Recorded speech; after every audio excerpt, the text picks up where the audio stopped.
Hello, ladies and gentlemen, this is Ruin. So today we're going to do something a little different. We're going to discover Magic the Gathering Top 10 Acolyte. Now, at number 10, we're going to start off with Obsidian Acolyte from Invasion. It's a common going for that's at 20 cents on the market. So that's actually pretty good for a common. Maybe it's because it's old. Costs 2 mana for a 1/1. And the reason I have it at number 10 is it only has protection from black.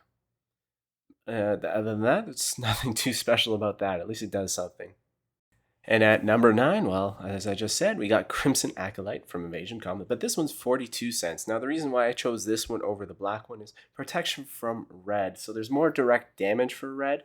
And other than that, it's just pretty much the same. So this is more of a sideboard card than anything else. But protection from red, I believe, is the best one out of all the protection cards for these type of format. So let's move on to number 8. We got Inner Flame Acolyte from various sets. It's a common going for 22 cents on the market. So that's pretty good that all these commons are going for roughly over 20 cents. This one costs 3 for a 2/2, which is pretty cool. It does have Evoke, very impressive on top of that, and comes into play. Target creature gets +2/0 and gains haste until end of turn. And for 3 mana, I think this is a very versatile and good common card.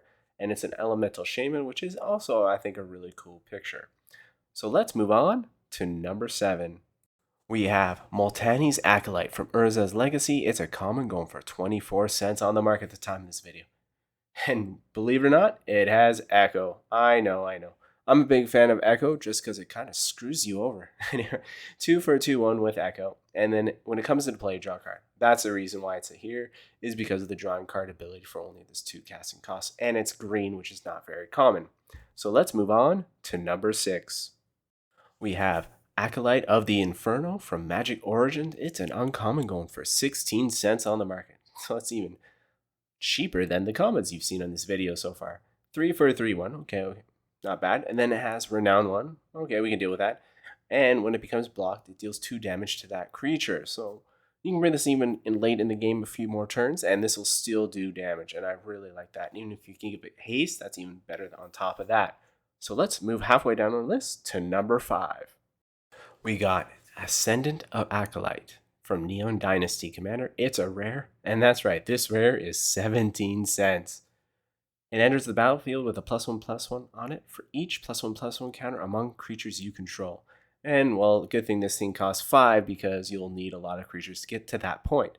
And at the beginning of your upkeep, double the number 1. So you can increase those counters over and over again if it can survive. Again, this is just a 1/1. And theoretically, by turn 5, you may be able to at least get it to be a 4/4 or a 5/5, and then doubling at the beginning of your upkeep. So if you can protect it and somehow get this into play and make these counters, blah, blah, blah, right?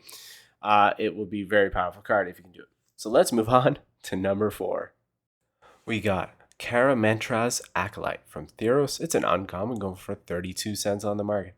So to start off, it does cost 4 mana for this 1/4, but it says add an amount of forest to your mana pool equal to your devotion to green. So this is where you can start pumping out as many green powerful creatures as you can. If this survives just one turn, I think that's pretty game over, and that's why it is at number 4. So let's move on to number 3. We have one of my favorite ones from this video, I guess, is Sanctum Weaver from Modern Horizons 2. It's a rare going for $2.33. And this is basically an Acolyte card because of the first flower sacred equation to Karamentra's Acolytes who fill the citizen woods with song and celebration. So I took that into account for adding this to the video. 2 for a 0/2. Add X of any one color where X is the number of enchantments you control. Well, make an enchantment deck, and this is super, super powerful. So let's move on to number 2.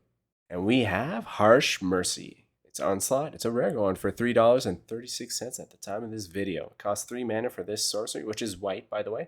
Each player chooses a creature type. Destroy all creatures that aren't of the chosen type this way. They can't be regenerated. So it's just one less than a typical Wraith. But I think this is really cool because it is Kamal, Druid Acolyte, that made this card. And you can definitely have fun with that. And if there's no creatures in play or creatures, it can really save you or not. So let's move on to number 1. And that's right, we got Chandra, Acolyte of Flame from Core Set 2020 Rare. It's only going for $1.04, sadly, but I think this card is powerful because if this Planeswalker can stay in play, it can create a lot of damage. though you need to add counters if you want to make it more powerful. It says put a loyalty counter on each red planeswalker you control. That's pretty cool. Or create 2/1/1 red elemental creature tokens. They gain haste, sacrifice them at the. So there's definitely you can play around with that. And then you may cast an instant sorcery card with a converted mana cost of 3 or less from your graveyard, -2. So put counters on it, keep pumping it over and over again. If you can protect this flame, it can be quite annoying, quite fast. But it can also backfire if everything has protection from whatever. So I hope you guys enjoyed the video and have a good day and a good evening.